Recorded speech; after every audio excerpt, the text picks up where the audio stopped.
before coming to India, I was living in Paris. I was working for a website company, so I was managing websites for banks. I was traveling first in Nepal, in India, and I didn't come to Auroville right away. I heard about Auroville, and then the connection happened during this trip. I wanted to settle in Asia, eventually in India, and I was looking for working for a sustainable project and like related to waste. And a friend of mine told me about Auroville, that he left Auroville and the solid waste management project he was working for, and that I could come to Auroville to work for this project. So that's actually what happened. Um, that was the first connection with Auroville. The reason why I came is also because I wanted to remain in an environment in which spirituality was omnipresent, because it became important for me. Self development is one of the most important things in life for me, and this is actually what I learned while I was traveling because I was studying yoga, meditation, Buddhism. I was studying these topics, and then I didn't want to go back just to France or to Belgium and go back to a normal life where spirituality is not omnipresent. So, yeah, those things got me to settle in Auroville. Originally, so I was living in Paris, and I started to want to work with a purpose.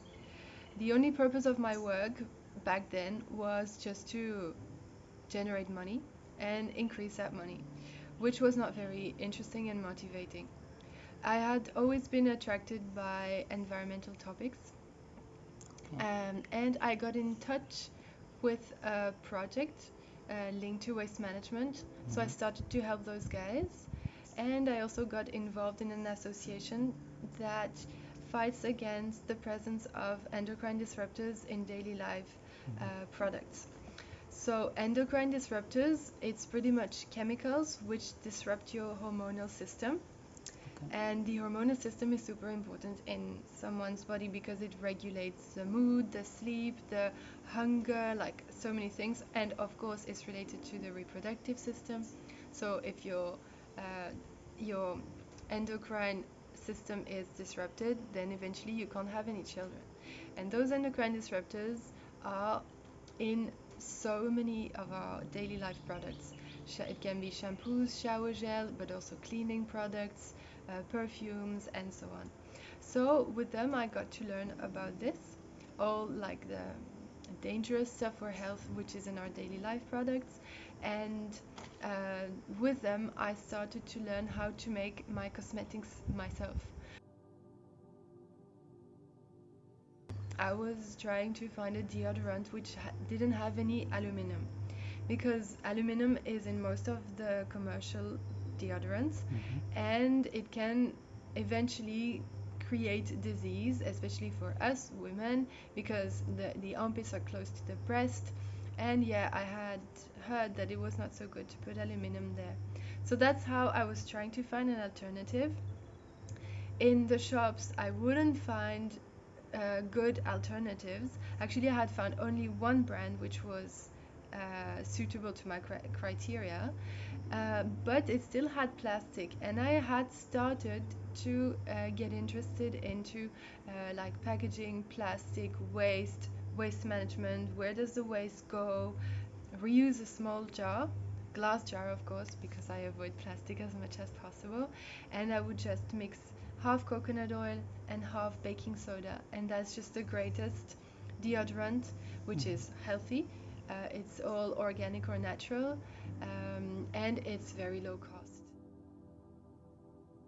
I was interested by the peace of mind that it gives, like, to become a more simpler person with less needs, and most self-sufficient and self-sustainable. That was attracting me. So that's why I started to practice yoga and meditation. So that was like 5 years ago by now. Yoga teaches also that everything we need is inside us, and that all the external things won't really give real happiness. What will give you real happiness is what's inside you. It's your experience of life, your perception of life, and so on. And that's how I got to understand that actually we don't need so much, and actually I don't really need so much. I gave a lot of my things to charity in France, or I gave it to friends, or I sold my clothes and stuff like that, because I realized that it's not really needed. And also, and that's what I like the most in all this, is that it says that the least you have, the least mental weight you have, and also the more clarity you have, because you do have less worries, less things to think about. And that was very attractive to me, and that's how I just organically started to apply it in my life, and that it organically pushed me towards a more sustainable lifestyle.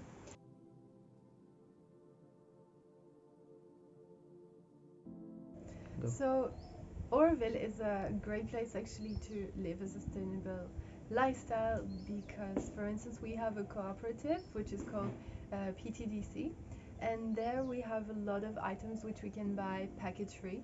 So either they provide paper bags, or I come with my cloth bags and I can just put like salt in it, pasta, so many kinds of dal, rice, so many different things. They do big efforts to provide us as much as possible package free, so that we don't generate much plastic. They also work a lot with Auroville units, like Auroville businesses, like food processing places, which I like very much, because for me it matters a lot to consume local food, because local food has a low carbon footprint. So it means that it traveled little to get into my plate, so to speak.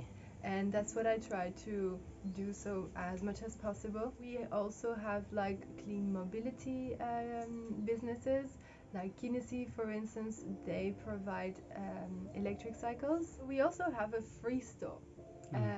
So the concept of a free store is that it's a store where you can give anything you want, but essentially like clothes, maybe a few accessories, shoes, bags, that kind of stuff. So you can give it for free and also take for free. And actually, that's super nice, because I don't buy any clothes anymore, like new clothes. I think now it's been like 4 years, 3 or 4 years, that I don't buy any clothes anymore, because fashion is the second most polluting industry in the world. So to overcome that, I decided to stop buying new clothes. Oh, same for the shoes and so on. Also, we have quite some organic farms in Auroville, which enables us to easily buy organic food. So of course we don't have everything available here, but at least there's like fruits, vegetables, rice, peanut butter, tofu, all these things which, yeah, we can have easily access to, and which are organic. For shopping, I always go shopping with cloth bags. So this is also actually upcycled bag, so with leftover cloth. And then when I go home, I just put it in glass jars, so I don't use plastic, or at least the least possible. But generally, I use either repurposed glass jars, or I use steel, because those materials are super safe. I also give talks on this topic, like about sustainable living, zero waste lifestyle. So that's also a way to spread awareness about this. And I also strongly believe that by just doing, I will influence others, because they would see that I do differently and they ask questions, and often they keep on asking questions, and then finally they start to apply a change themselves as well. And I also decided to work for Ecofam, who's making menstrual cloth pads, And for me, that's like a tangible way to spread awareness about reducing waste, because for myself, it's been one of my first steps to start to reduce my waste. So I believe that like that I could influence more women. And often, especially in India, women lead the house. So I hope also that's gonna be like a great way to influence ladies and inspire ladies to start with cloth bags, and then slowly spread it, spread the conscious and sustainable living in other areas of the house.